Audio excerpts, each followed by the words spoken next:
pregnant wife walked in on Millionaire and his mistress. Her next move shocked everyone. A single knock on the mansion's ornate door shattered the comfortable silence that had settled over the expansive foyer.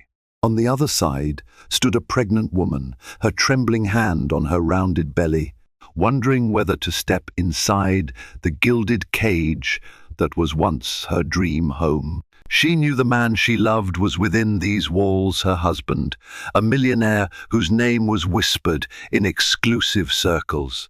And she also knew he wasn't alone. Every instinct told her to turn away, to preserve her fragile state, but heartbreak overpowered caution. She took a deep breath, pushed open the door, and prepared for a confrontation that would change everything. Anna Lockhart had always believed in fairy tales, or, more accurately, in the miraculous transformation of her own life story. She grew up in a modest neighborhood in Oregon, raised by parents who taught her the value of hard work, love, and loyalty. Even when money was tight, her family's warmth made every obstacle seem surmountable. When she met James Lockhart at a local charity gala, her life took a turn she'd only dreamed of. James was tall, charismatic, and exuded wealth like a second skin. He introduced himself as the CEO of a high-end real estate firm, one that had connections to celebrities and prominent politicians alike. Within a few whirlwind months, they were engaged. Within a year, they were married. For Anna, it seemed like all her dreams had come true at once. Despite the breathtaking wedding and the glamorous social events, Anna always tried to hold on to her roots. She insisted on calling her parents every weekend. She remained loyal to her childhood friends, even when they felt out of place in James's extravagant gatherings. She devoted time to philanthropic work at the local hospital, never wanting to lose her identity beneath the polished veneer of the Lockhart name. But as the months turned into years, Anna noticed subtle shifts in James. Late-night business calls, cancelled dinner dates, unexplained trips that took him to faraway resort towns without her.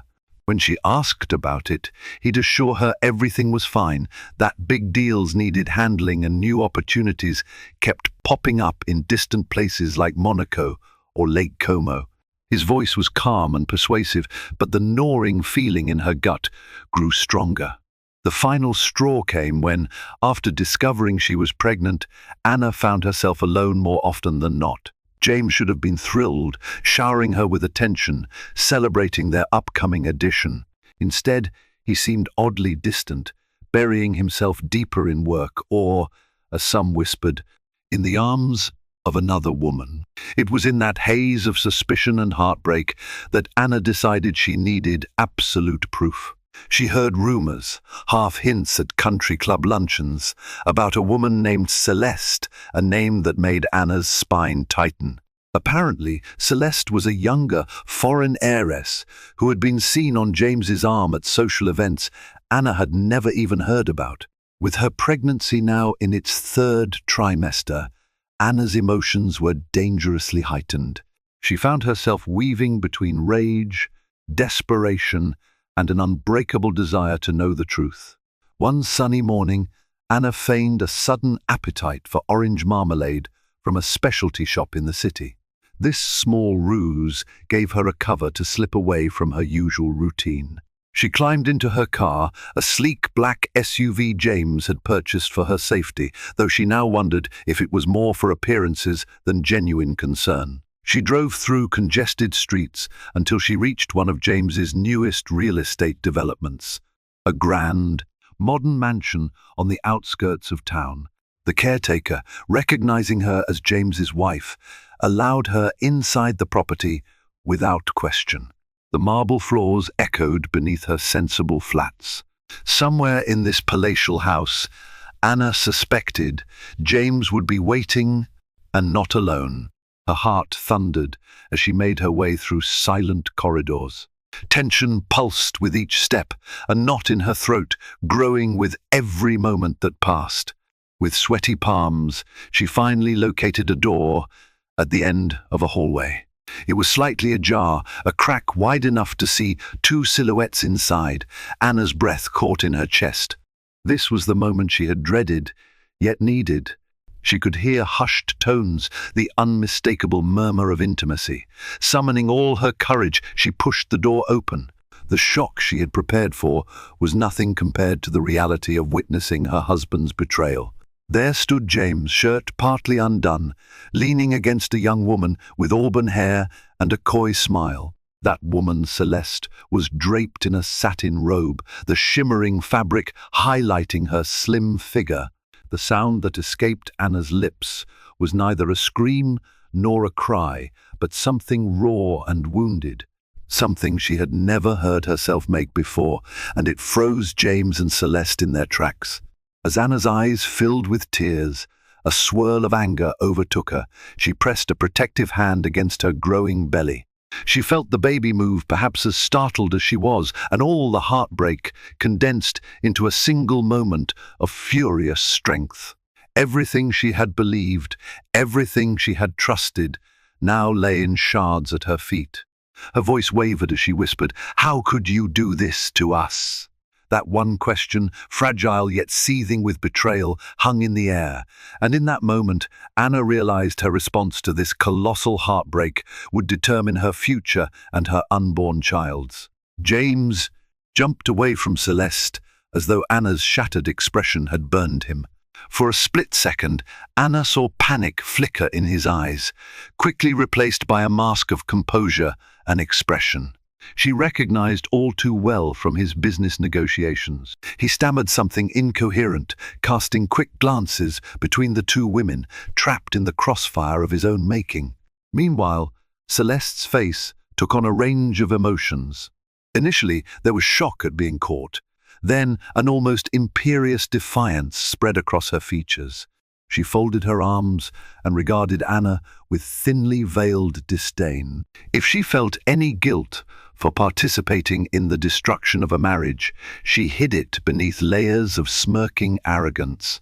Anna braced one hand against the wall for support. Her heart thudded so loudly in her ears that James's muttered excuses were barely audible. She focused on breathing, on staying upright, on not falling to pieces before this woman who had inserted herself into Anna's life. "I'm sorry," James managed, though the words trembled with insincerity. "It's not what it looks like." Anna almost laughed out loud at the cliché. She shot him a look that spoke volumes. Then, ignoring James for a moment, she fixed her gaze on Celeste. Anna expected guilt, maybe shame. Instead, she saw a smug flicker in the younger woman's eyes. Celeste raised a brow and tilted her head. This was the look of someone who felt she'd already won. Seething with betrayal and fueled by heartbreak, Anna found an unexpected reservoir of self-control. She refused to give Celeste the satisfaction of seeing her crumble. Instead, she raised her chin and said quietly, "Get out." The mistress opened her mouth, perhaps to protest or mock Anna further. But something in Anna's voice, a quiet, lethal resolve, made Celeste hesitate. After a tense pause, Celeste grabbed her belongings, shooting James a look that screamed betrayal. He didn't dare meet her eyes. She left the room with a dramatic flourish, and the echo of her footsteps soon faded down the hallway. Alone with James, Anna tried to tame the wild swirl of emotions inside her. She recalled how gentle and kind he had been when they first fell in love, how carefully he'd placed a diamond ring on her finger, promising her the world. The man standing before her was still physically the same James, strong jaw, immaculate suit, confident stance. But Anna now saw something different behind that poised exterior, a fearful and insecure man scrambling to maintain his kingdom of illusions. She waited for him to speak, to confess, to show even a shred of genuine remorse. Instead, his mouth opened and closed without forming coherent words. Finally, with a controlled edge in her voice, Anna demanded, "Explain." "It just happened," he began, rubbing the back of his neck. I was lonely, traveling for business. She was a distraction. A distraction, Anna repeated, bitterness flooding her throat. She felt the baby move inside her again. Her maternal instincts roared, fueling her anger. You break your vows and degrade our marriage, and you call it a distraction. James's eyes flashed with a mixture of regret and defensiveness. I never meant for it to go this far. You have to understand, Anna, I love you, but we barely see each other sometimes. The baby, the changes, it's just complicated. Anna's eyes filled with tears, but she refused to let them fall. She stared at him, incredulous. Complicated? You think carrying our child is complicated? You think your feelings of loneliness justify this? He looked away, his shoulders slumping. In that moment, Anna sensed that maybe, just maybe, he was ashamed. But then he straightened, something shifting in his expression. He reached out as if to touch her arm, but she shrank back. Please, let me fix this. I'll end it with her, he vowed, desperation cracking through. I want our family. I want you and the baby. I swear it won't happen again. Anna looked at him for a long moment. She wanted to believe him. She wanted to cling to the future they had planned. But that raw memory of Celeste, of James in her arms, loomed large. Could she truly forgive and forget? Could she raise their child, knowing this was how far he'd fallen from the promises they made? Hurt and anger clashed inside her, leaving her feeling hollowed out. I need time, she whispered, her voice shaking. I can't even look at you right now. Stay away from me. Then, with a trembling yet determined stride, she walked away. Each step took her farther from the illusions she'd once cherished, deeper into a new reality that would test her courage and her capacity for both forgiveness and retribution. Over the next few days, Anna tried to collect herself. She stayed in the guest bedroom of their penthouse apartment in the city, refusing to even dine at the same table with James. He, in turn, gave her cautious space, though he'd plead through the door or over text, begging for forgiveness, asking her to talk, but Anna's emotional storm was too powerful. She spent hours on the phone with her mother, who offered unconditional support, though she wisely avoided pushing Anna toward any immediate decisions. Anna's closest friend, Marisol, flew in from Seattle the moment she learned what had happened, determined to comfort her. While Anna paced around the penthouse, still dazed by the betrayal, Marisol tried to coax her out to lunches, spa visits, anything to keep her from collapsing beneath the weight of her heartbreak. In quiet moments, Anna's tears would come in torrents. She would cry for the naive girl who believed in fairy tale endings, for the unborn child now thrust into a realm of broken promises, and for the marriage she had hoped would be different from all the cautionary tales she'd grown up hearing. Each wave of grief gave way to confusion. Should she run? Should she fight? Should she give James another chance? It was during one of these long, tear-soaked afternoons that a knock came at her bedroom door. Expecting Marisol, Anna answered with puffy eyes and an unsteady voice, "Yes?"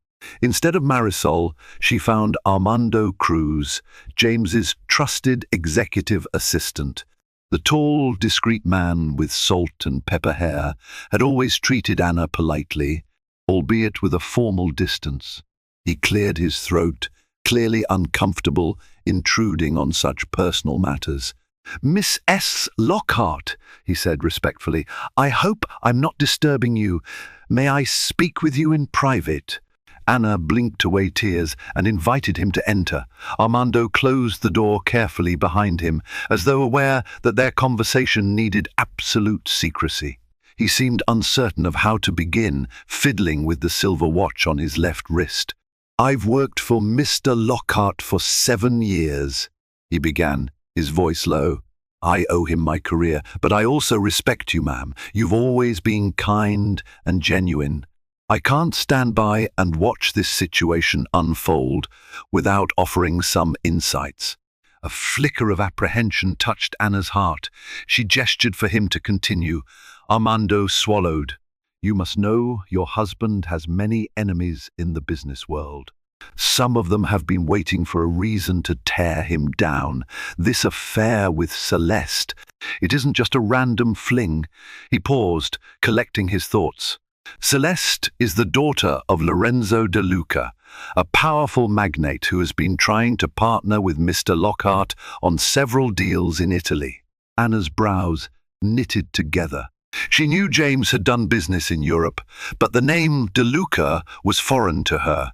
"So, what does that have to do with James's affair?" Armando rubbed his temples. "I'm not entirely sure, but I suspect that Mr. Lockhart's involvement with Celeste might be more strategic on her side, perhaps a way for Lorenzo De Luca to gain leverage over him. I've seen things, secret phone calls, suspicious wire transfers. Mr. Lockhart confided in me once that De Luca was extremely insistent they form a partnership. When Mr. Lockhart refused to meet certain terms, Celeste suddenly appeared in his life. It might not have been mere coincidence." A chill ran through Anna. Was it possible James had become ensnared in a scheme bigger than just infidelity? Was Celeste an accomplice to her father's plans? Armando continued, "I don't condone what Mr. Lockhart has done, but I think he's in serious trouble. He owes a substantial investment to an associate of De Luca's. If Mr. Lockhart doesn't comply, De Luca might ruin him, ruin you both." Anxiety twisted in Anna's stomach. "Why are you telling me this now?" she asked, though she was grateful for his honesty. "Because you have the right to know what forces are at play," Armando replied. "Because I believe you might be the only one who can convince him to come clean, to handle it before it spirals even further. And because, well, I respect you more than I fear them." He turned to leave, but paused with his hand on the doorknob. "If I can help you, Miss S. Lockhart, just let me know."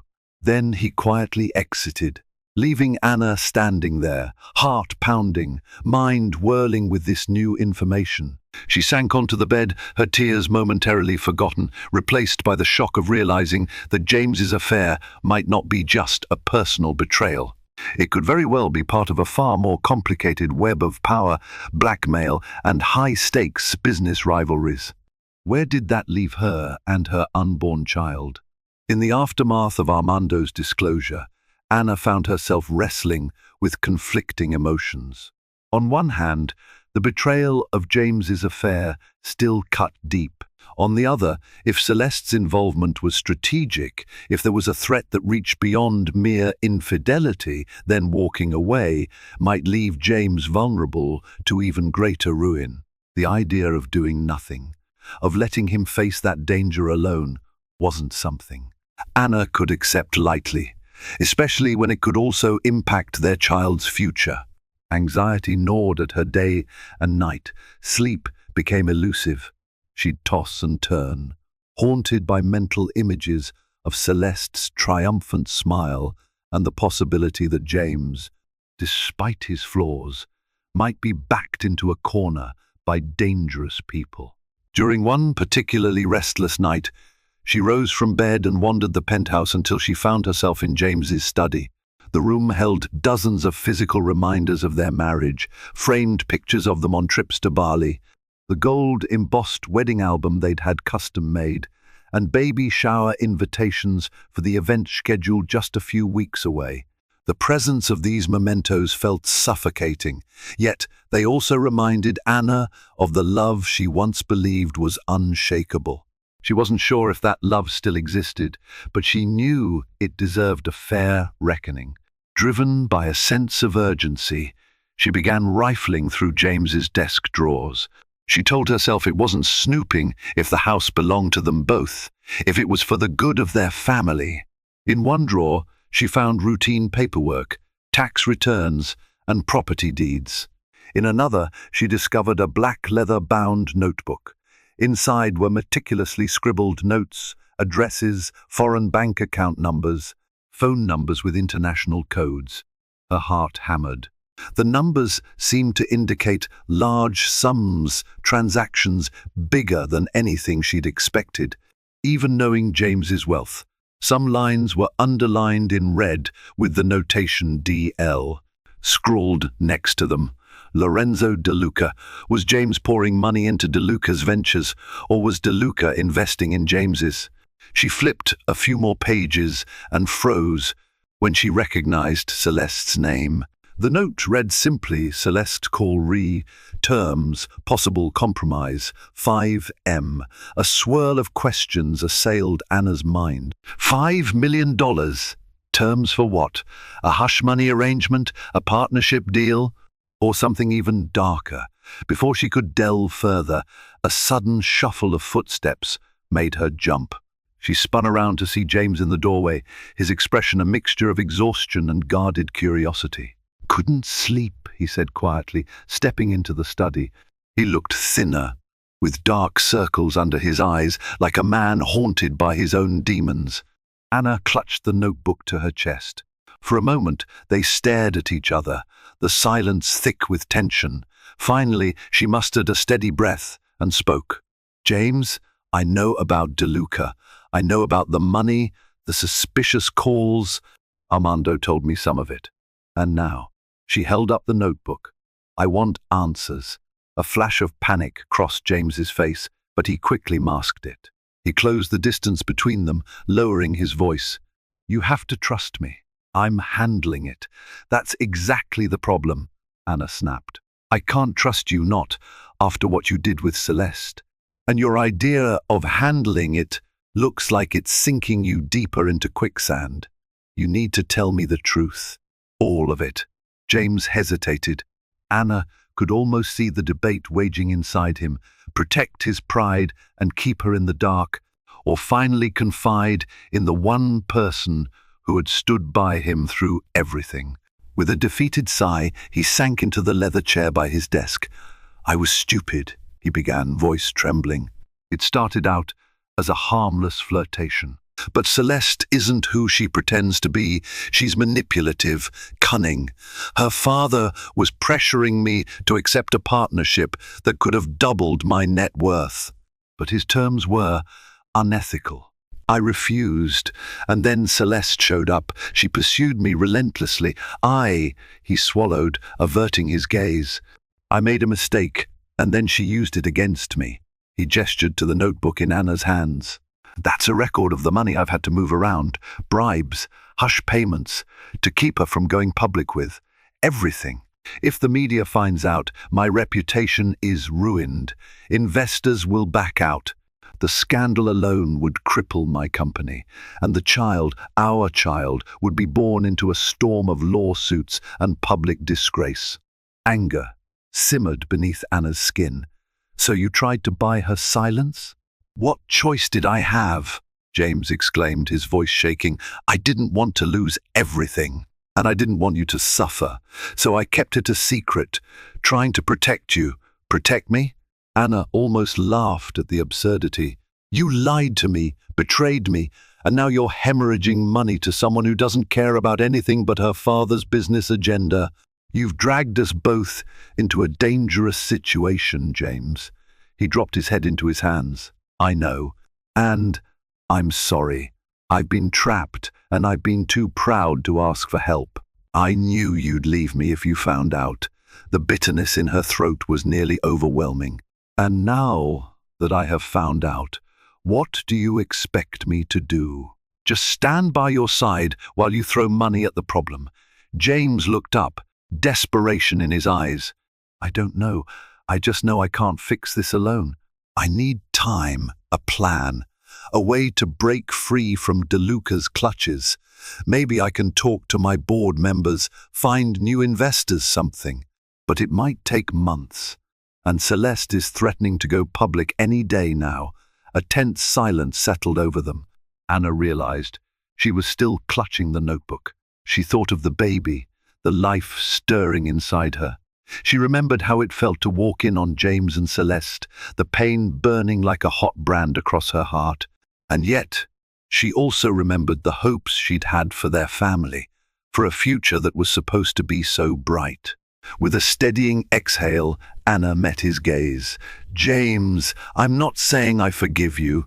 I'm not saying I trust you, but I'm pregnant with your child, and that child deserves a chance at stability. If you're really sorry, if you really want to fix this, we'll do it together.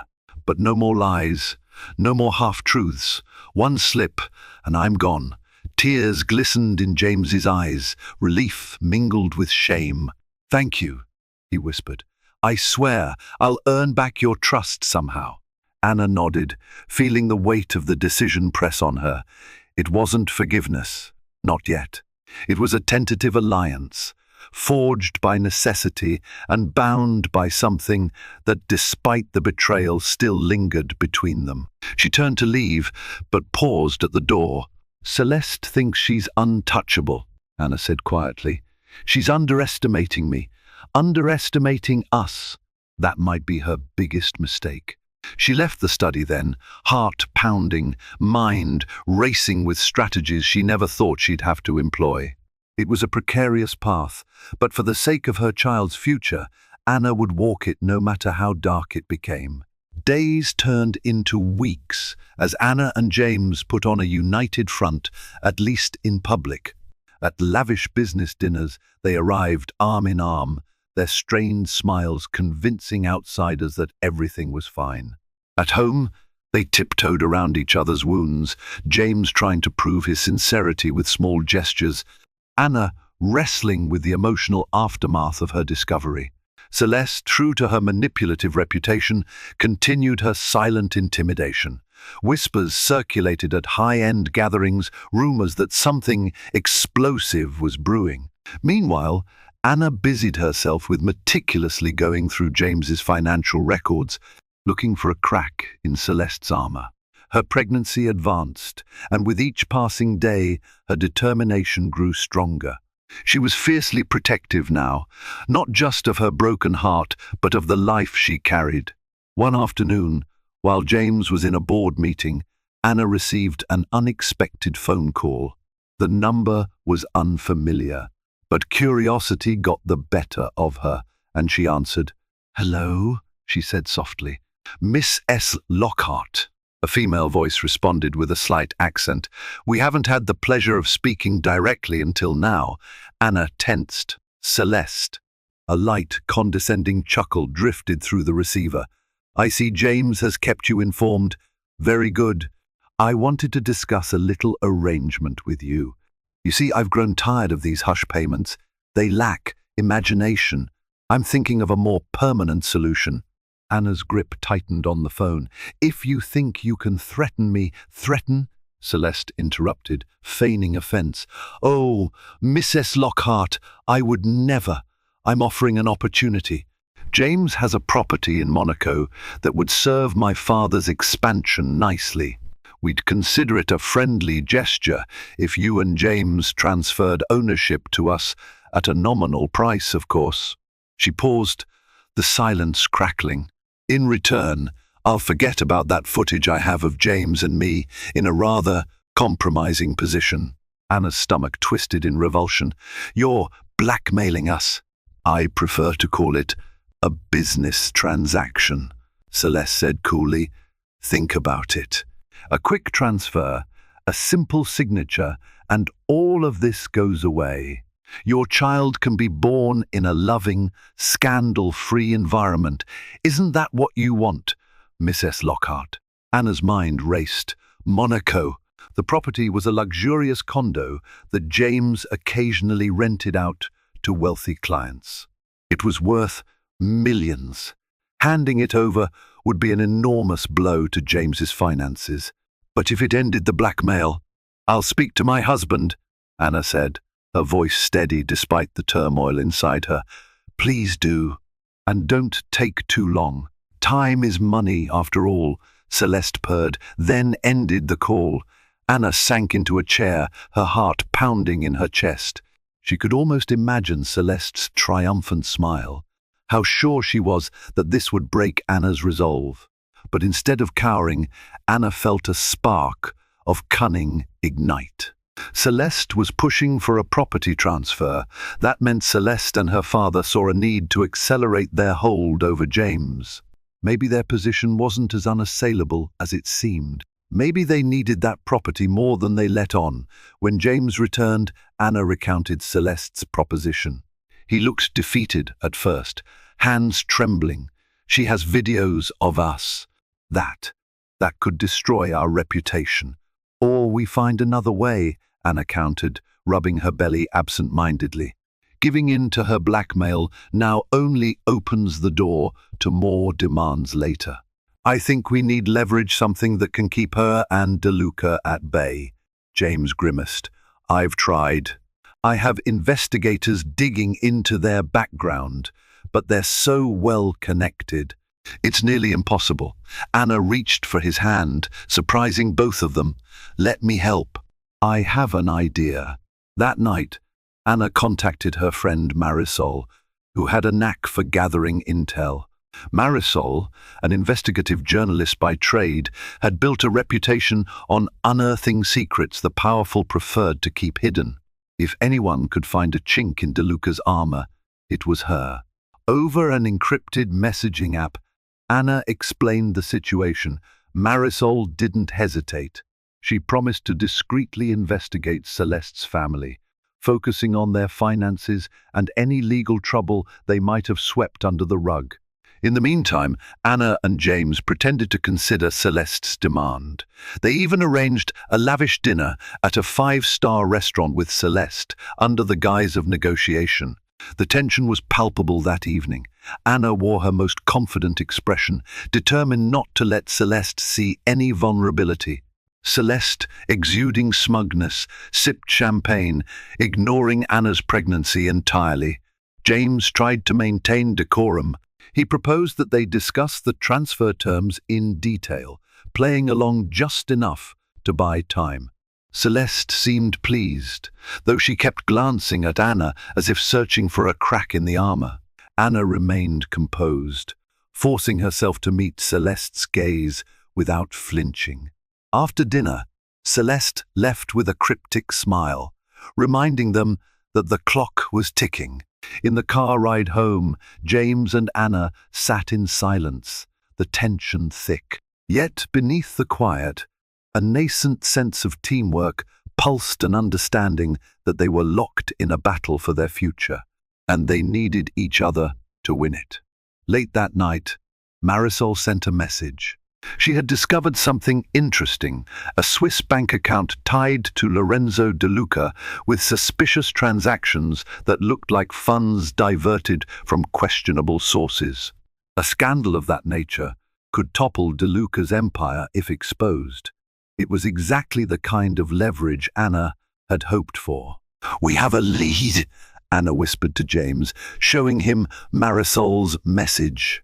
"If we use this right, we might corner Celeste into backing off. She and her father wouldn't risk a full-scale investigation into their finances." James's eyes lit up with a mix of hope and apprehension. But how do we expose it without implicating ourselves or turning DeLuca into a vengeful enemy? Anna swallowed hard. "We won't do it ourselves.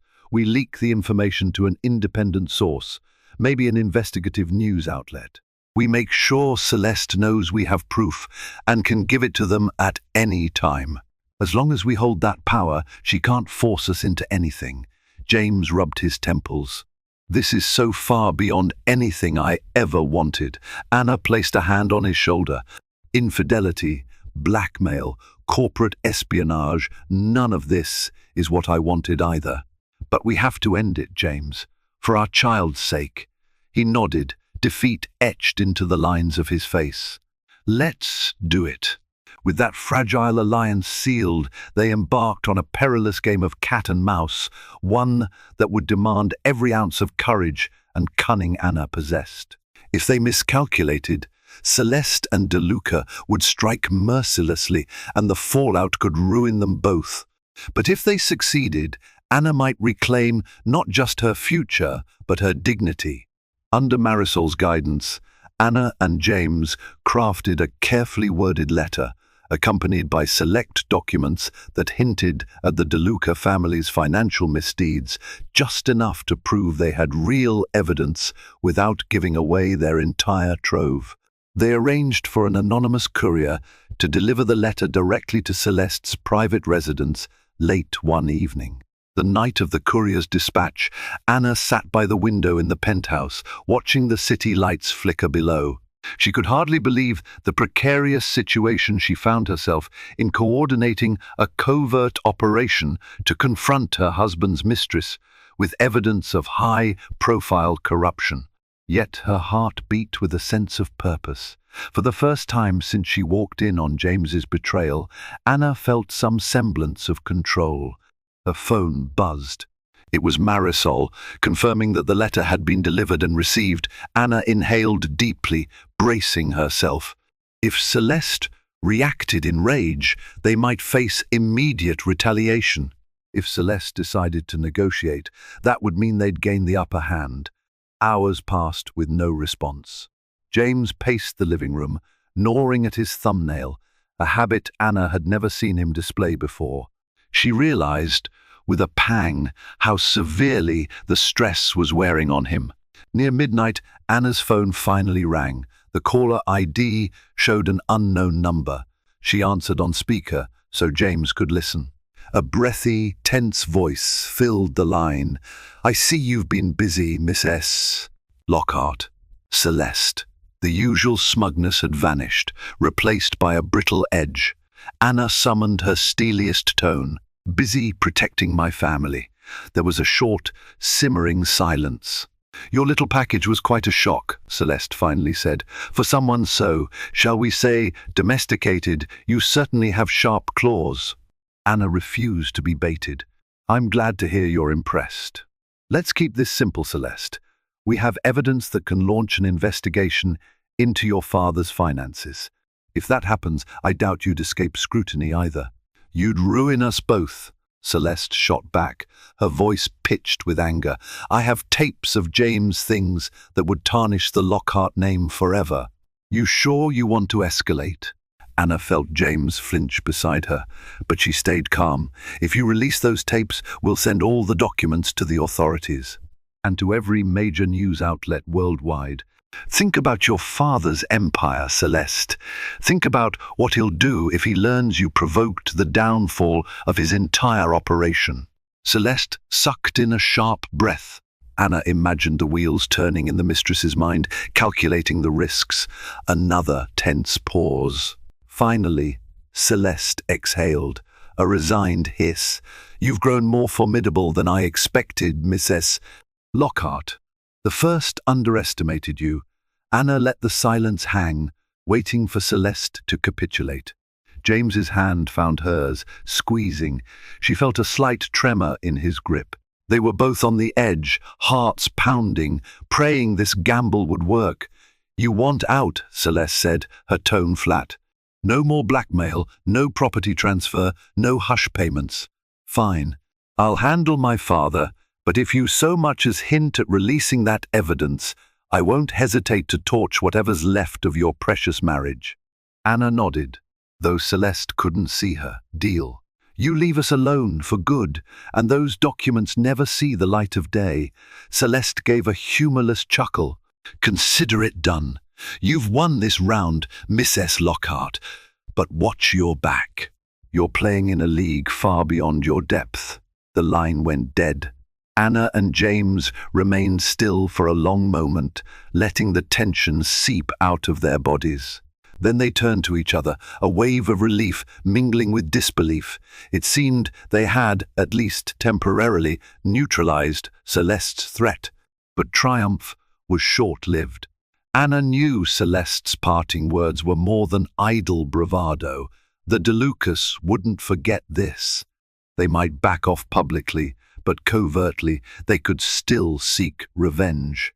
And there was the looming question of how Anna and James would move forward in the wake of this crisis. Could their fractured marriage endure? For the first time in weeks, though, Anna allowed herself a sliver of hope. She'd proven her resolve, her willingness to fight for her child's future. and James had stood by her side, choosing family over his own pride. That was enough for tonight. In the days that followed, the tension that had weighed so heavily on the Lockhart household began to ease. Anna no longer expected threatening phone calls at odd hours, and James's finances stabilized as the hush money outflow ceased. The monstrous secret that had haunted them seemed to recede into the shadows, replaced by a fragile normalcy. Still, the emotional toll remained. Anna found herself struggling with her conflicting feelings: anger toward James for his betrayal, empathy for his desperation, and a cautiously reborn respect for the man who had fought beside her when push came to shove. Their interactions were laced with awkwardness. Simple gestures like James offering her a glass of water or Anna smiling faintly when he cracked a joke felt loaded with unspoken meaning. One evening, as they sat in the living room after dinner, James broke the silence. "We need to talk," he said softly, looking as though he'd aged 10 years in the past few weeks. Anna nodded, turning off the television. She shifted on the couch to face him, her pregnant belly prominent between them. A spark of pain crossed James's face as he noticed how far along she was, how many moments of this pregnancy he had lost to his affair, and the subsequent turmoil.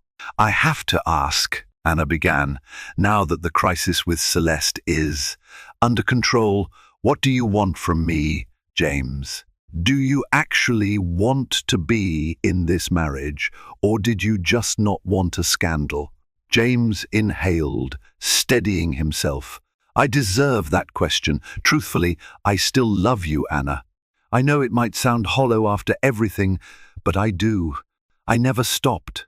With Celeste, I was reckless, seduced by the thrill and the lies. But the thought of losing you, truly losing you, terrifies me." Anna's eyes brimmed with tears she refused to release. That might have been easier to believe a few months ago. He reached for her hand. She didn't pull away this time. "I understand that I've shattered your trust. I'm not naive enough to think words alone can fix that. But I'm willing to do whatever it takes. Marriage counseling, signing over assets to ensure you and the baby are protected. Whatever it takes to show I'm serious. I want us to be a family." Anna searched his face. She recalled the early days of their courtship, the sincerity in his eyes when he promised her the world. "It's not going to be simple," she murmured, voice quavering. "I'm still hurt, and I don't know if I can ever look at you the same way." He gently squeezed her hand. "I know. I'm asking for a chance, not immediate forgiveness. Let me earn it back, day by day." A thick silence followed, filled with regret for the past and uncertainty about the future. But beneath it, there was also a glimmer of hope, a shared understanding that they had survived something enormous. And if they could navigate the aftermath, maybe they could build a stronger foundation. Finally, Anna nodded, blinking away tears. "We'll try," she said quietly, "for our child's sake, for us. But no more secrets, no more illusions." James nodded, relief flooding his features. "Thank you, Anna." They sat there, hand in hand, an unspoken vow passing between them. The path ahead would be riddled with trials, but at least they were facing it side by side, tentatively, uncertainly, but united in purpose. Anna felt a flutter in her belly, and she wondered if the baby could sense this shift in the air, a new beginning taking shape in the wake of heartbreak. As her due date approached, Anna threw herself into final preparations for the baby. She spent hours researching cribs, strollers, and the perfect nursery decor.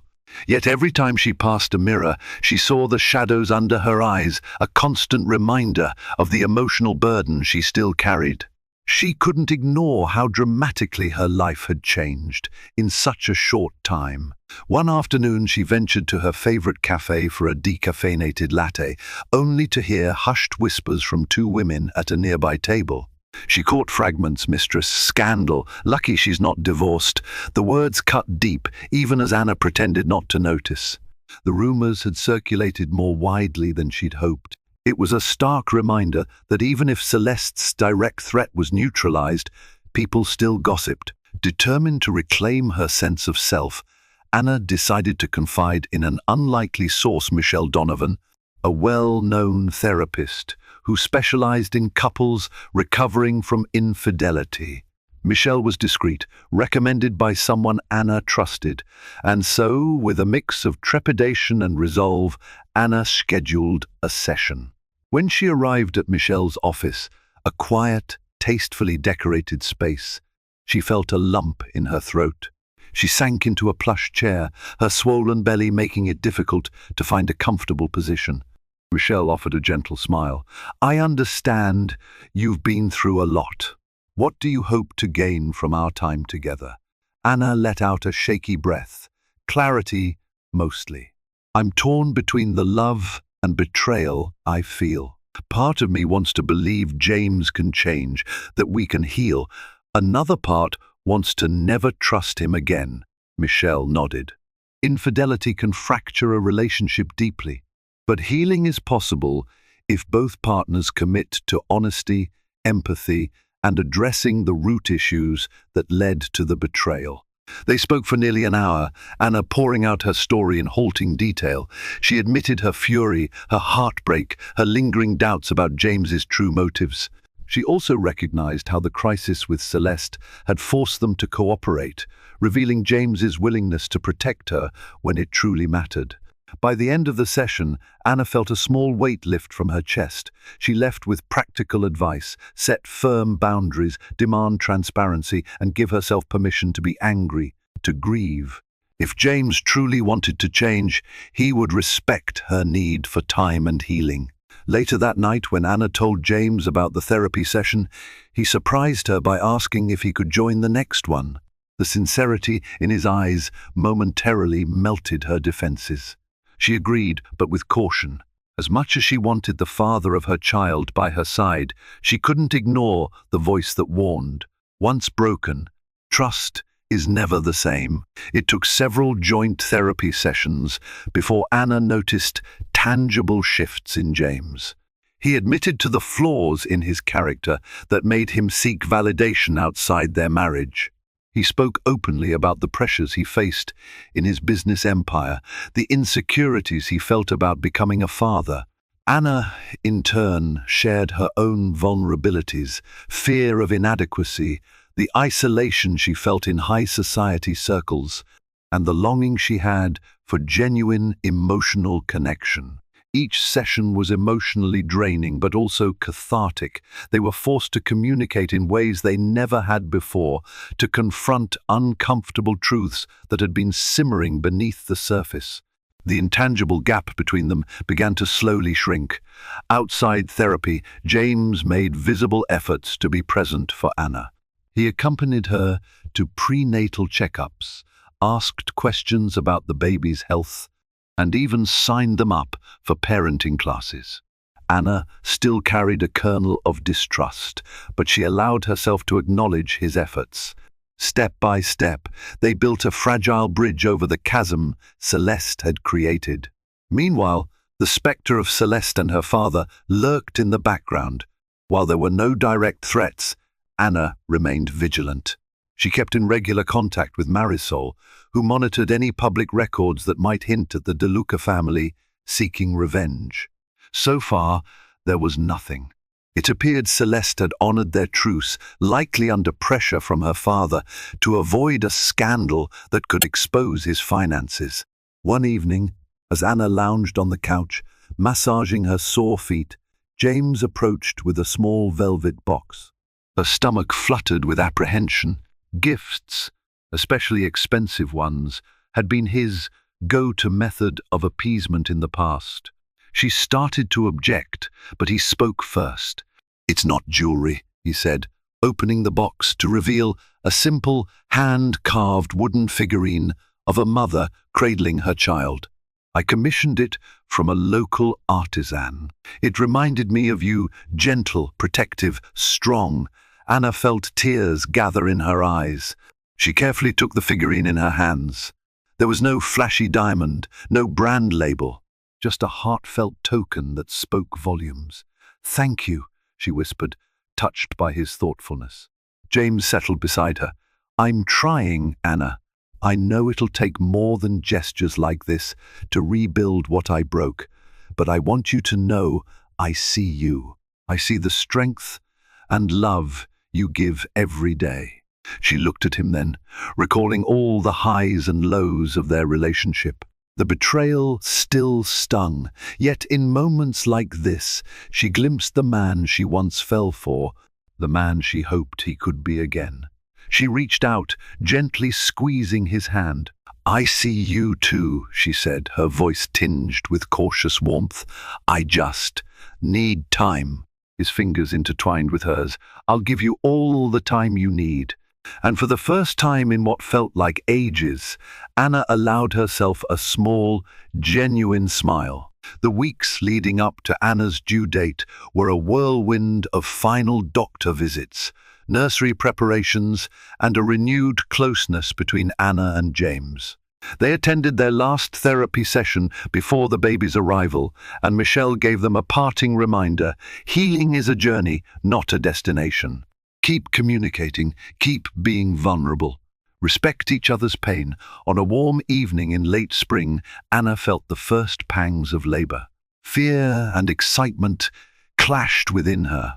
James hurried her to the hospital, his voice trembling with concern as he reassured her everything would be okay.